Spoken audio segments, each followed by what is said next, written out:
Welcome to Tech in the Car. This is a 2022 Audi RS3. In this video today, I'm gonna see how powerful it is. We're gonna take it to the dyno. We're gonna give it a test. Big thank you to Marshall Coulsdon Audi for lending me this car. I have a load of content on this car. There's loads more to come, so please give it a like and subscribe so you never miss out. Today's an interesting day. I'm going to share you my impressions driving the car a bit longer term. Now let's talk about the driving first of all in this car and what it's like to drive. So I've been driving around now for a little bit, and let's talk about the sound, because the sound is very important. This car is very quiet in comparison to the previous generation.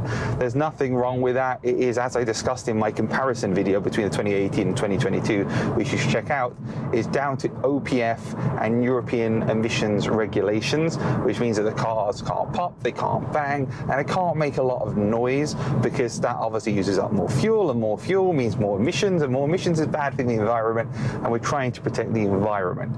And this being a petrol car with a 5-cylinder turbocharged engine with 400 PS and 500 Newton meters of torque is one of the engines which the EU isn't very happy with, and they want to basically make sure that they put out as little emissions as possible. So this car doesn't have the loud noise of the previous generation. It doesn't pop and bang when you're stationary and you try and rev it. It's got a rev limiter, and it won't let you go above 4,000 RPM, and it won't pop and it won't bang. But when driving, it does pop and it does bang. And interestingly enough, if you want the best noise, you need to put it into RS Performance or RS Torque Rear. When the display on the heads up changes to red, that basically means, and also the virtual cockpit, when the symbols go red instead of white, then that is when it makes the most noise, which is really, really interesting to see. Up until that point, it's pretty quiet. You put it into RS Performance mode, it gets a lot louder, it makes a lot more noise. Still not as loud as the previous generation, but you can hear on downshifts little blips from the exhaust. So there is still a noise there. I'm sure it sounds a lot better from the outside. Of course, I'm not on the outside, so I can't compare it. But based on videos and drive-bys, you would have seen on my channel as well, it sounds basically identical on the outside to the previous generation. It just doesn't have the drama inside the car in terms of noise. In terms of speed, this is a faster car. This car does 3.8 seconds 0 to 60 official time. Unofficially, it can do it in about 3.5 to 3.1 seconds. We've seen videos where people have done it in 3.1 seconds.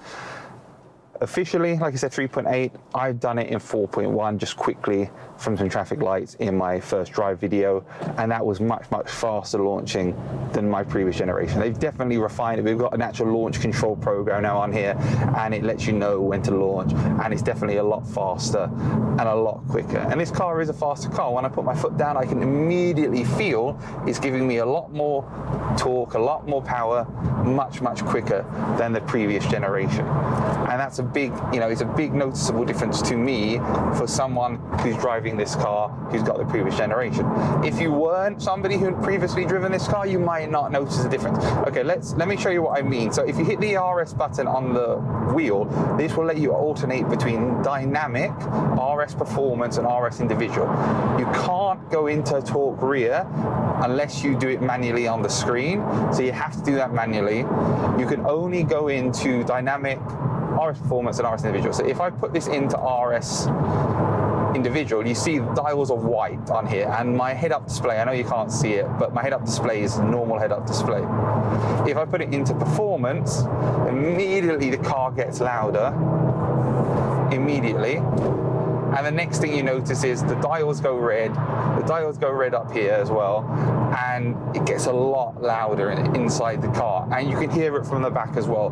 There's a noticeable difference between how the car sounds between individual mode, which in theory should let you tune it exactly how you want, and Performance, and the same with dynamic as well. So if you want the best noise from this car, you really do need to make sure that you've got it in RS Performance mode. Otherwise, you won't get that noise. Put it back into auto, and it just sounds like normal. The noise has gone down, it's been reduced.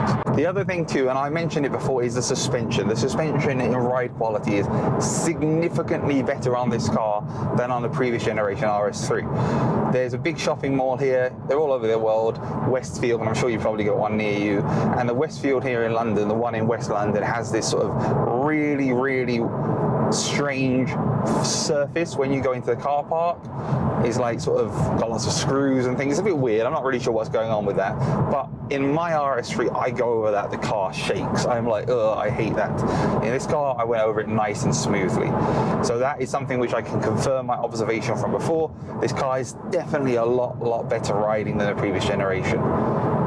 What about the interior? So next thing is the interior. Yes, we don't have the RS design pack. I would love the RS design pack. I'd love the red accents. I'd love the green accents. We know that they make the cars in Europe and the rest of the world look more special. It's a real shame that we can't get those here in the UK. And if you're in a country that can get the RS design pack, then I'm really jealous. I would love an Alcantara steering wheel.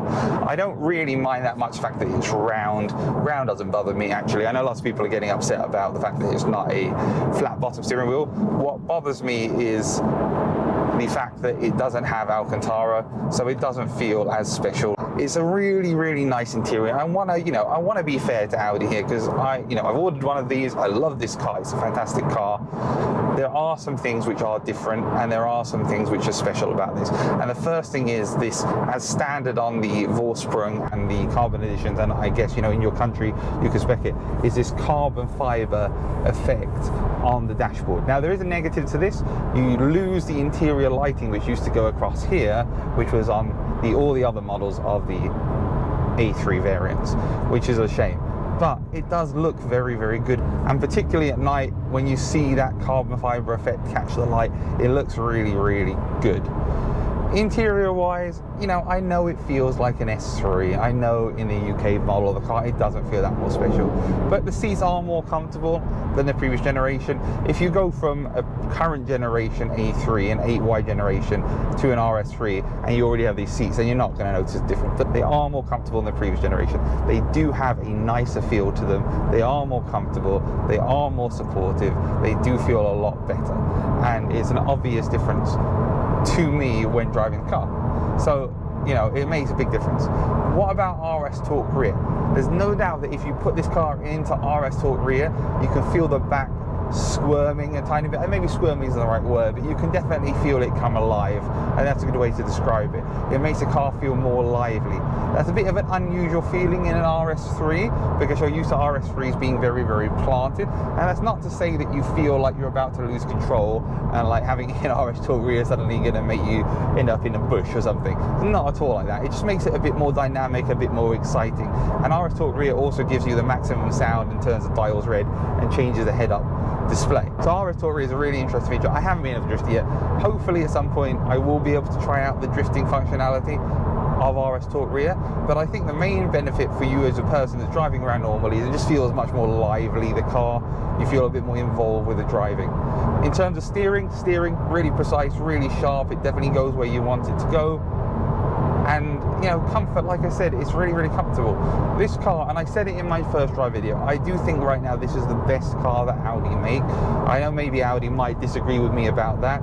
There's no doubt that the e-tron GT, which I've driven, and the RS e-tron GT are the fastest cars that Audi make, but I feel like their interior is a bit overdone compared to something like a Porsche Taycan. I feel like the Taycan has a better interior than the e-tron GT. I know lots of people would disagree with me about that, but that's my personal opinion.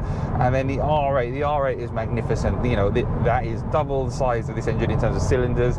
It sounds double the size of this, especially now with all the OPF stuff. And there's a new version of the R8 which has just been released as well. You can see my video on that on the channel. But the R8 is not the car that you can take everywhere and do everything with. It's a super sports car. It's not one of those cars. So I think when you sit in the middle here, the RS3 is the best. You might say, what about the RS6? RS6 for me, too big, too heavy. A really fast car, amazing how it rides on 23-inch wheels over UK holes in the road and bumps, but it's just too big. It's not practical for me in terms of parking, down country lanes. Got tons of storage space, too big. Maybe the RS4 then is a compromise, but I would say, even with the OPF on this engine. There's something magical about that 5-cylinder engine which the RS3 has, which no one else has, which is absolutely unbelievable and is really, really individual, and people love it and it feels special being driven. So for me, this is the best Audi that you can get right now. I'm sure that will change as Audi brings up more RS models and updates their cars, but right now this is the best. So let's now see how powerful this car is and get to that dyno. I'm here at Onyx Performance. We're going to dyno the 2022 Audi RS3. Big thank you to Marshall Coulsdon Audi for lending me this car to make all these videos. We're going to find out how much power it's got, so let's get in there and let's see what it's got.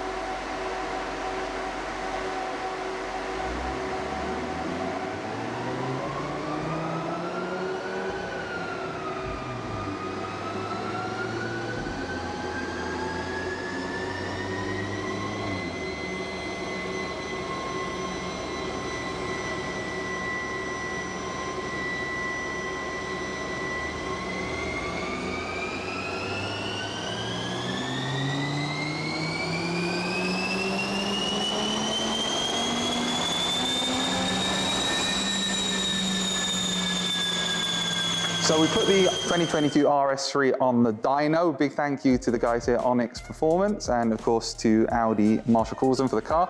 And these are the results here. And as you can see, the car is putting out about 405 horsepower and about 550 Newton meters of torque. So it's a bit more powerful and quite a bit more torque than the factory. Really interesting to see.